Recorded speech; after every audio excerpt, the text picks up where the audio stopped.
দীর্ঘ ২২ বছরের অপেক্ষার অবসান। বিএনপি চেয়ারম্যান তারেক রহমান বুধবার রাত ৮টায় যখন ওসমানী আন্তর্জাতিক বিমানবন্দরে পৌঁছান, তখন তাকে অভ্যর্থনা দিয়ে বরণ করেন স্থানীয় বিএনপির নেতাকর্মীরা। বিমানবন্দর থেকে নেমে বাসে তিনি প্রথমেই আসেন হযরত শাহজালাল রহমতুল্লাহি আলাইহির মাজার জিয়ারতে। আসার পথে বিমানবন্দর থেকে মাজার গেইটে অপেক্ষমান লাখো জনতাকে শুভেচ্ছা জানান তিনি। এরপর হযরত শাহপরানের মাজার জিয়ারত করেন তিনি। তারেক রহমানের এমন আগমনে উচ্ছ্বসিত বিএনপির স্থানীয় নেতারা। আপনাকেই বলছি, ইন্স্যুরেন্স করলে সিটিতে সুরক্ষা পাবেন নিশ্চিত।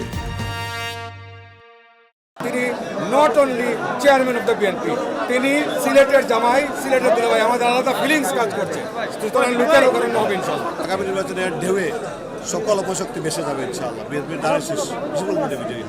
মাজার জিয়ারত শেষে রাত 12:30টায় তারেক রহমান ও তার স্ত্রী সিলেটের দক্ষিণ সুরমা উপজেলার বিরাইমপুর গ্রামে স্ত্রী জুবাইদা রহমানের পৈতৃক বাড়িতে যান। পরে জুবাইদার পরিবারের প্রয়াত সদস্যদের কবর জিয়ারত করেন তিনি। তারপর সাবেক প্রধানমন্ত্রী খালেদা জিয়া ও জুবাইদার পরিবারের প্রয়াত সদস্যদের স্মরণে মিলাদ মাহফিলে অংশ নেন তারেক রহমান। পরে এলাকাবাসীর সামনে সংক্ষিপ্ত বক্তব্যে ধানের শীষে ভোট চান তিনি।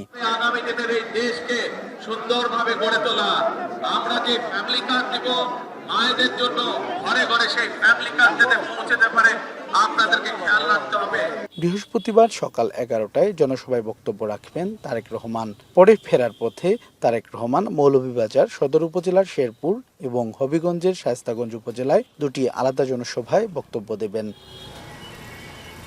সন্দীপন শুভ, এখন সিলেট।